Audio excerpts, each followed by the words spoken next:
നമസ്കാരം സുഹൃത്തുക്കളെ.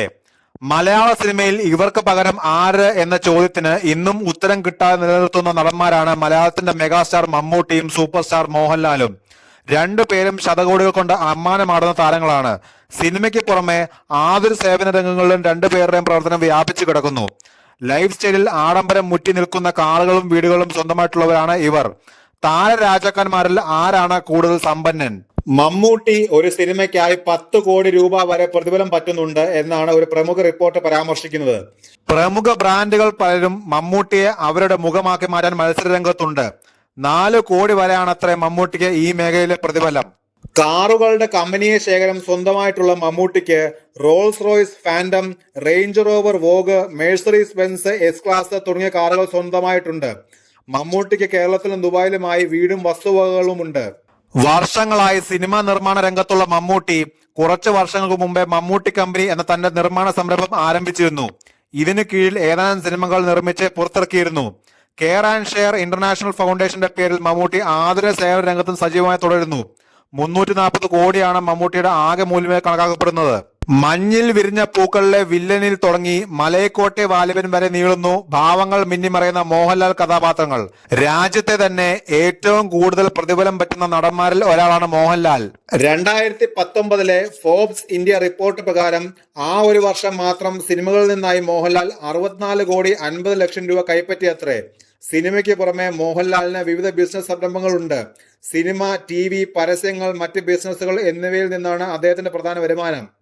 ആന്റണി പെരുമ്പാവൂരുമായി ചേർന്ന് ആശീർവാദ് സിനിമാസിന്റെ അമരത്തും മോഹൻലാലിന്റെ സാന്നിധ്യം പ്രകടമാണ്.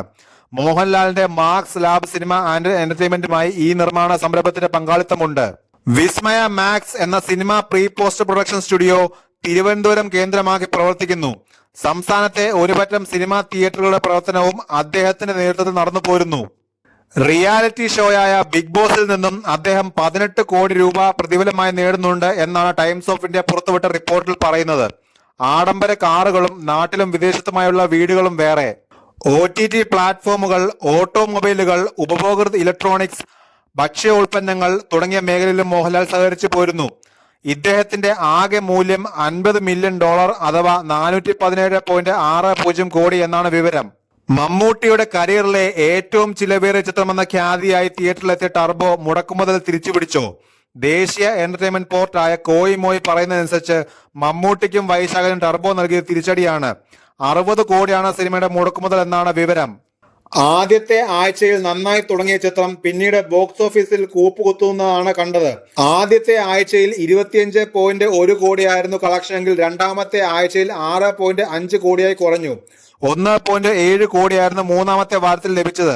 23 മുതൽ 27 വരെയുള്ള ദിവസത്തെ കളക്ഷൻ 0.36 കോടിയാണ്.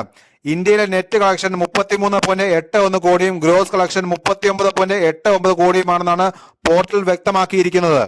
ഓവർസീസിൽ ഭേദപ്പെട്ട പ്രകടനം കാഴ്ചവെക്കാനായ മമ്മൂട്ടി ചിത്രത്തിന് 31.60 കോടിയാണ് ലഭിച്ചത്. ഇതടക്കം ചിത്രത്തിന്റെ മുഴുവൻ കളക്ഷൻ 71.41 കോടി രൂപയാണ്.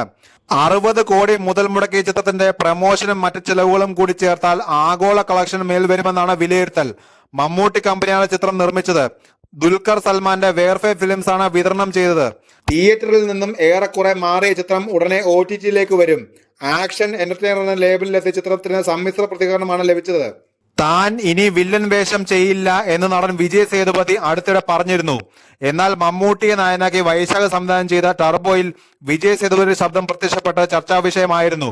സിനിമയുടെ ക്ലൈമാക്സിൽ പ്രധാന വില്ലന്റെ ശബ്ദം വിജയ് സേതുപതിയുടേതായിരുന്നു. താൻ ഇനി വില്ലനായി അഭിനയിക്കില്ല എന്ന് പറഞ്ഞിട്ടും ടർബോയിൽ ഇത്തരമൊരു ശബ്ദം നൽകിയത് എന്തുകൊണ്ടാണെന്ന് തുറന്നു പറഞ്ഞിരിക്കുകയാണ് വിജയ് സേതുപതി. മഹാരാജ എന്ന സിനിമയുടെ പ്രൊമോഷന്റെ ഭാഗമായി കേരളത്തിൽ എത്തിയിരുന്നു താരം. ഇതിനിടയിലാണ് മാധ്യമപ്രവർത്തകരുടെ ചോദ്യത്തോടെ വിജയ് സേതുപതി പ്രതികരിച്ചത്. ജവാൻ സിനിമയ്ക്ക് ശേഷം ഒരുപാട് പേർ എന്നെ വില്ലൻ വേഷത്തിലേക്ക് ക്ഷണിച്ചിരുന്നു. ഞാൻ വില്ലനാകാൻ ഇനി ഇല്ല എന്ന് പറഞ്ഞത് പലർക്കും എന്തുകൊണ്ടാണെന്ന് മനസ്സിലായിട്ടില്ല. ഞാൻ അത് ഇനി എങ്ങനെ പറഞ്ഞു തരണം? ചെറിയ ചെറിയ വേഷങ്ങളിലേക്കെല്ലാം വിളിച്ചു. അതെല്ലാം ഇമോഷണൽ ബ്ലാക്ക്മെയിലിംഗ് ചെയ്തുകൊണ്ടാണ്, വിജയ് സേതുപതി പറഞ്ഞു.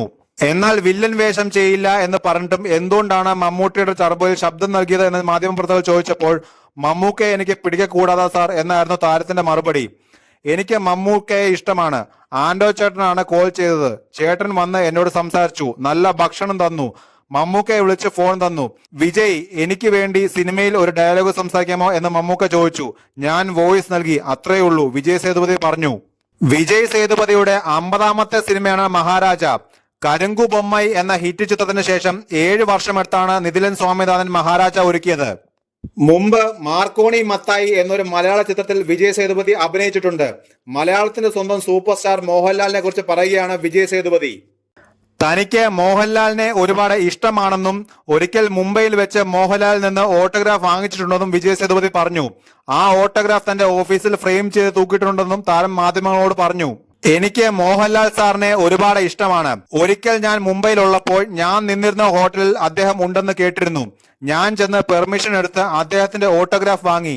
ഞാൻ ആ ഓട്ടോഗ്രാഫ് എന്റെ ഓഫീസിൽ ഫ്രെയിം ചെയ്ത് വെച്ചിട്ടുണ്ട്. എന്റെ ഓഫീസിൽ ഫ്രെയിം ചെയ്ത് വെച്ചിട്ടുള്ള ഒരേ ഒരു ഓട്ടോഗ്രാഫും അദ്ദേഹത്തിന്റേതാണ്, വിജയ് സേതുപതി പറഞ്ഞു. അതേസമയം ബോളിവുഡ് താരം അനുരാഗ് കശ്യപാണ് മഹാരാജയിൽ വില്ലനായി എത്തുന്നത്. മമത മോഹൻദാസ്, അഭിരാമി, സിംഗംപുലി, നടരാജ സുബ്രഹ്മണ്യം, അരുൾദാസ് തുടങ്ങി വമ്പൻ താരനിരകൾ മഹാരാജയിലുണ്ട്. കാന്താര, മംഗലവാരം എന്നീ ചിത്രങ്ങൾക്ക് ശേഷം അജനേഷ് ലോകനാഥ് സംഗീത സംവിധാനം നിർവഹിക്കുന്ന സിനിമ എന്ന പ്രത്യേകത മഹാരാജയ്ക്കുണ്ട്.